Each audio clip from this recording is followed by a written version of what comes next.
भक्तों जरा सोचिए, अगर मैं आपसे कहूं कि इस जन्माष्टमी की रात सिर्फ एक साधारण उपाय आपके भाग्य को ऐसे पलट देगा कि आने वाले सालों तक आपके घर में केवल सुख, समृद्धि, धन और खुशहाली ही होगी, तो क्या आप इसे जानने से खुद को रोक पाएंगे?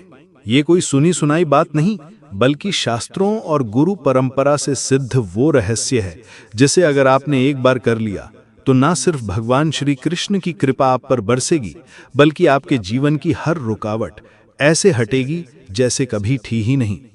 लेकिन शर्त सिर्फ एक है, इस रहस्य को अंत तक सुनना होगा, क्योंकि बीच में छोड़ा तो जीवन भर पछताना पड़ सकता है। जय श्री कृष्ण भक्तों, जन्माष्टमी पर अगर आपने ये उपाय कर लिया तो मैं ईश्वर की सौगंध पाता हूं, आपके घर से गरीबी दूर भाग जाएगी, आप रातों रात मालामाल हो जाएंगे।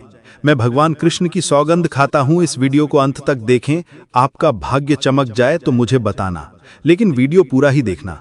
एक लाइक जरूर करें अगर आप भगवान कृष्ण से प्यार करते हैं, लड्डू गोपाल से प्यार करते हैं, राधा रानी से प्यार करते हैं, तो एक लाइक जरूर करना। मित्रों, जन्माष्टमी बार बार नहीं आती। सच्चे दिल से कमेंट बॉक्स में लिखें राधे राधे, जय श्री कृष्ण।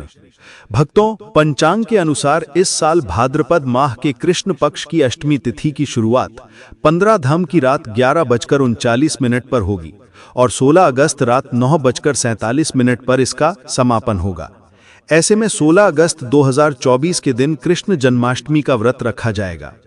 कृष्ण जन्माष्टमी की पूजा मध्य रात्रि की जाती है, इसलिए इस साल भगवान श्री कृष्ण का जन्मोत्सव 16 अगस्त 2024 शनिवार को मनाया जाएगा।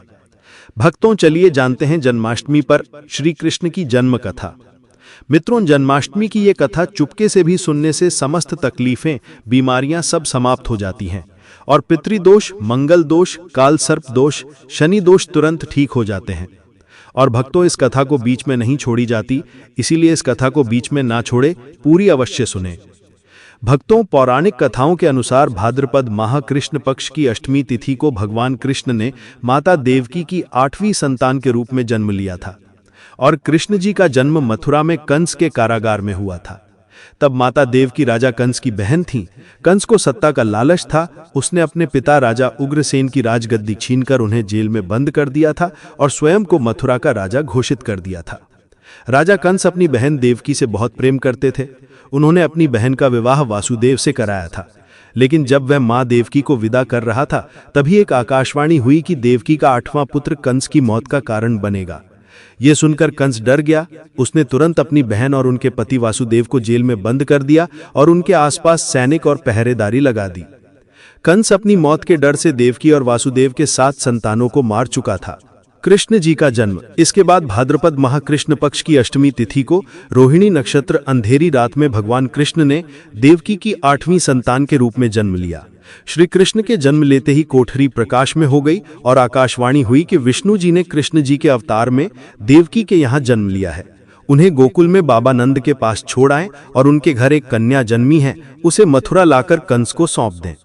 आकाशवाणी सुनते ही वासुदेव के हाथों की बेड़ियां खुल गईं। सभी पहरेदार सोने लगे। कान्हा को एक टोकरी में बाल गोपाल को रखकर सिर पर रख लिया और गोकुल की ओर चल पड़े। कान्हा को गोकुल धाम ले जाने में वासुदेव को कई मुसीबतों का सामना करना पड़ा।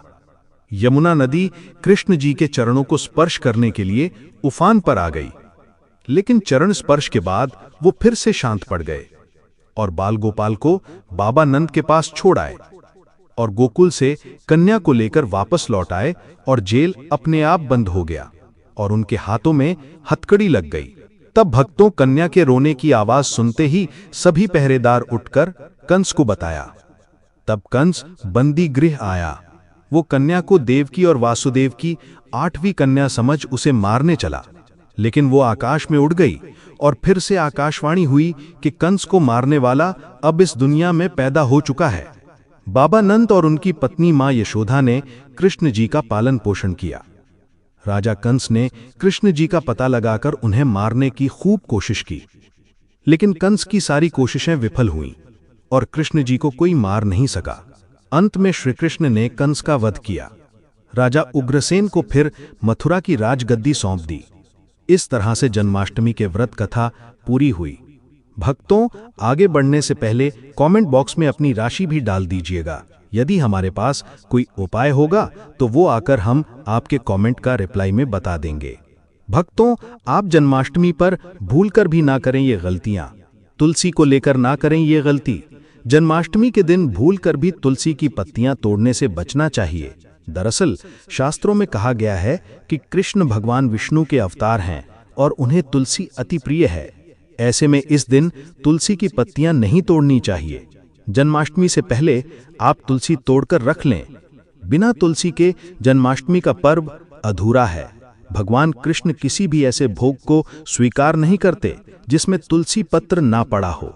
ऐसा भोग पाप के समान होता है, जहरीला माना जाता है।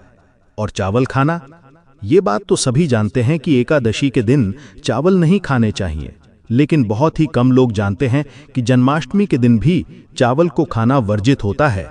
मित्रों, चाहे आप व्रत रखें या ना रखें, लेकिन जन्माष्टमी के दिन चावल खाना शुभ नहीं माना जाता। और तामसिक भोजन, जन्माष्टमी के दिन तामसिक भोजन वर्जित माना जाता है। ऐसे में इस दिन मांस, मदिरा, प्याज और लहसुन नहीं खाना चाहिए। भक्तों, इस दिन गलती से भी लहसुन प्याज का खाना कभी मत बनाना, क्योंकि राहु केतु के कारण ही लहसुन प्याज की उत्पत्ति हुई है और भगवान विष्णु और राहु केतु के बीच में भीषण शत्रुता होती है। भगवान कृष्ण के लिए सभी भक्त एक समान होते हैं। ऐसे में इस दिन किसी भी व्यक्ति का अनादर करने से बचना चाहिए। एक बार भगवान कृष्ण के भक्त ने एक व्यक्ति का अपमान कर दिया था। उसी क्षण भगवान कृष्ण ने अपने भक्त को श्राप दिया था, इसीलिए किसी का भी अपमान ना करें। और भक्तों, कृष्ण जन्माष्टमी पर भूल से भी गाय को सताना नहीं चाहिए। गाय भगवान कृष्ण को बहुत ही प्रिय है, क्योंकि कृष्ण अवतार में उनका पालन पोषण एक ग्वाले के घर में हुआ था। ऐसे में जन्माष्टमी के दिन किसी भी गाय और बछड़े को भूल कर भी नहीं सताना चाहिए। भगवान कृष्ण गाय को सबसे प्रिय मानते हैं, गाय माता को सबसे ज्यादा प्यार करते हैं। इसीलिए गाय को इस दिन रोटी, फल वगैरह मिठाई अवश्य खिलाएं। और दोस्तों, जन्माष्टमी के दिन केवल सात्विक खाना खाएं। जन्माष्टमी व्रत में दूध और दही जरूरी हैं। व्रत के दौरान ताजे फलों के शेक, लस्सी, छाछ या दूध का सेवन कर सकते हैं और नारियल पानी पी सकते हैं। जन्माष्टमी के दिन पेड़ों को काटना भी अशुभ माना जाता है। दोस्तों, श्री कृष्ण हर चीज में बसते हैं और हर चीज उनमें बसती है, बल्कि हो सके तो इस दिन ज्यादा से ज्यादा पेड़ लगाने चाहिए। इससे घर और परिवार में सुख और शांति बनी रहती है। भगवान कृष्ण सदा पीपल के वृक्ष में रहते हैं। पीपल वृक्ष पर जन्माष्टमी पर जल अवश्य अर्पित करें, इससे वो प्रसन्न जल्दी होते हैं। भक्तों, जन्माष्टमी के दिन ब्रह्मचर्य का पालन करना अनिवार्य होता है। इस दिन पूरे पवित्र मन से भगवान की पूजा करनी चाहिए। कम से कम इस दिन पत्नी से दूर रहना चाहिए। जो पति पत्नी जन्माष्टमी पर एक दूसरे से दूर रहते और संयम और नियम का पालन करते हैं, तो उन्हें एक सुशील और सुंदर पुत्र की प्राप्ति होती है। और ऐसा बालक का मुख भगवान कृष्ण की तरह होता है और शरीर भगवान कृष्ण की तरह कोमल होता है। भक्तों, जो लोग इस दिन व्रत रखते हैं तो उन्हें रात में 12 बजे से पहले अपना व्रत नहीं खोलना चाहिए। उससे पहले व्रत खोलने से पूजा का फल नहीं मिलता है और व्रत भी अधूरा माना जाता है। भक्तों, आप जन्माष्टमी पर करें इन मंत्रों का जाप। भगवान कृष्ण की कृपा से आपकी समस्त गरीबी दूर हो जाएगी। आप धनवान हो जाएंगे, मालामाल हो जाएंगे। आपके घर में राधा रानी की कृपा बरसेगी और माता लक्ष्मी की कृपा बरसेगी। मित्रों, श्री कृष्ण मंत्र क्रीम कृष्णाय नमः। भगवान श्री कृष्ण के इस मंत्र का जाप करने से धन धान्य की प्राप्ति होती है।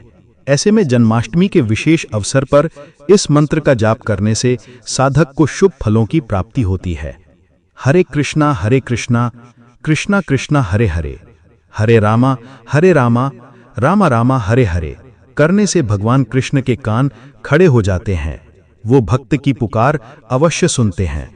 कम से कम इसका जाप 21 बार अवश्य करें, या फिर 108 बार भी आप जाप कर सकते हैं। बहुत ही शुभ माना जाता है। भक्तों, जन्माष्टमी पर जो स्त्री भगवान लड्डू गोपाल को झूला झुलाती है, उसे अनंत काल तक बांझपन का सामना नहीं करना पड़ता। भगवान लड्डू गोपाल की कृपा से ऐसी स्त्री को सुंदर पुत्र की प्राप्ति होती है। मित्रों, जन्माष्टमी पर मोर पंख अवश्य लाएं और मंदिर में स्थापित करें और भगवान कृष्ण की बंसी जन्माष्टमी पर अवश्य लेकर आएं। अगर आप व्रत रख रहे हैं तो भगवान लड्डू गोपाल के खिलौने आदि जरूर लेकर आना चाहिए, इसे लाना मत भूलना। और जन्माष्टमी पर कौड़ियां आप ला सकते हैं, भगवान कृष्ण की स्थापना कर सकते हैं। दोस्तों, इस दिन गलती से भी किसी भी व्यक्ति को गिफ्ट के तौर पर भगवान कृष्ण को उपहार में कभी मत देना, इससे घर की लक्ष्मी रुष्ट हो सकती है। और जन्माष्टमी पर सोने, चांदी, तांबा, पीतल की खरीदारी आप कर सकते हैं, बहुत शुभ माना जाता है। जन्माष्टमी पर पालना अवश्य लेकर आना, इसमें लड्डू गोपाल जी झूला झूलें। भक्तों, जन्माष्टमी पर तुलसी माता के सामने भगवान कृष्ण के 4 नाम जैसे गोपाला, गोविंदा, देवकी नंदन और दामोदर पुकारे और साथ ही ओम नमो भगवते वासुदेवाय नमः मंत्र का जाप करें। ऐसा करने से सभी समस्याएं दूर हो जाएंगी। माता तुलसी आपके घर को धन धान्य से भर देंगी। जन्माष्टमी के दिन भोग में मक्खन के साथ तुलसी दल जरूर डालें और वह भगवान कृष्ण को अर्पित करें। मित्रों, जन्माष्टमी के शुभ अवसर पर नमक का विशेष उपाय अवश्य करना चाहिए। दोस्तों, मैं ईश्वर की सौगंध खाता नमक का यह उपाय करने से आपके समस्त पाप नष्ट हो जाएंगे, गरीबी दूर हो जाएगी, आपकी नौकरी लग जाएगी और संतान प्राप्ति हेतु व्यापार चलाने के लिए भी यह उपाय जरूर करें। भक्तों, हम भी नमक का यह उपाय जरूर करते हैं। मैं ईश्वर की सौगंध खाता हूं, अगर आपने यह उपाय कर लिया तो आपको करोड़पति होने से कोई नहीं रोक पाएगा। भगवान कृष्ण का विशेष आशीर्वाद मिलेगा। दोस्तों, उपाय है 1 नमक का पैकेट, 50 ग्राम सूखी लाल मिर्च, 500 ग्राम चावल, 100 ग्राम उड़द की दाल, 250 ग्राम आटा और 11 रुपए की दक्षिणा तथा 1 पानी की बोतल और 5 रुपए के काले तिल। बस इतनी सी सामग्री एक थैली में एकत्रित कर लें। भक्तों, उसके बाद किसी भी गरीब बुजुर्ग या गरीब महिला को चुपके से दान दे दें और पीछे मुड़कर न देखें, घर को वापस चले आएं। भक्तों, आप यकीन मानो, गुरु परंपरा से प्राप्त यह महा उपाय आपकी काया पलट कर रख देगा। आपके दिन दुगनी रात चौगुनी तरक्की करेंगे। भक्तों, यह उपाय हम भी जरूर करते हैं। पौराणिक पुस्तक और शास्त्रों में लिखा उपाय आज हम आपको बता रहे हैं। यह उपाय जन्माष्टमी के दिन जरूर करें। मैं ईश्वर की सौगंध खाता हूं, आपका भाग्य उदय हो जाएगा। दोस्तों, यह उपाय हमें हर जन्माष्टमी के दिन जरूर करना चाहिए। अब भक्तों, बात कर लेते हैं कृष्ण जन्माष्टमी पर लड्डू गोपाल की पूजा कैसे करें। भगवान श्री कृष्ण के जन्म के बाद प्रभु का अभिषेक किया जाता है। खीरे से बाहर निकालने के बाद लड्डू गोपाल का कच्चे दूध, दही, घी, शहद और गंगा जल से अभिषेक करें। इसके बाद किसी साफ कपड़े से भगवान प्रभु की मूर्ति को पोंछें और उन्हें वस्त्र पहनाएं। अब प्रभु का आभूषणों से श्रृंगार करें और इन्हें मुकुट पहनाएं। हाथों में बांसुरी पकड़ाएं, कानों में कुंडल, पैरों में पायल और गले में माला पहनाएं। इसके बाद भक्तों, प्रभु पर पीले रंग के पुष्प चढ़ाएं और पीला चंदन लगाएं। अब प्रभु को अक्षत, इत्र और फल चढ़ाएं। इसके बाद धूप और घी के दीपक से प्रभु की आरती पूरे श्रद्धा के साथ करें। कान्हा जी को माखन बेहद पसंद है, इसलिए लड्डू गोपाल को माखन, मिश्री या मेवे की खीर का भोग लगाएं। अंत में क्षमा प्रार्थना करें और कृष्ण भगवान के मंत्रों का जाप भी कर सकते हैं। वहीं जन्माष्टमी पर भजन कीर्तन करने का भी विशेष महत्व होता है। भक्तों, तो आज की वीडियो यहीं समाप्त करते हैं। अगर आपको यह जानकारी अच्छी लगी हो तो कमेंट बॉक्स में सच्चे दिल से जय श्री कृष्णा, राधे राधे अवश्य लिखें। धन्यवाद।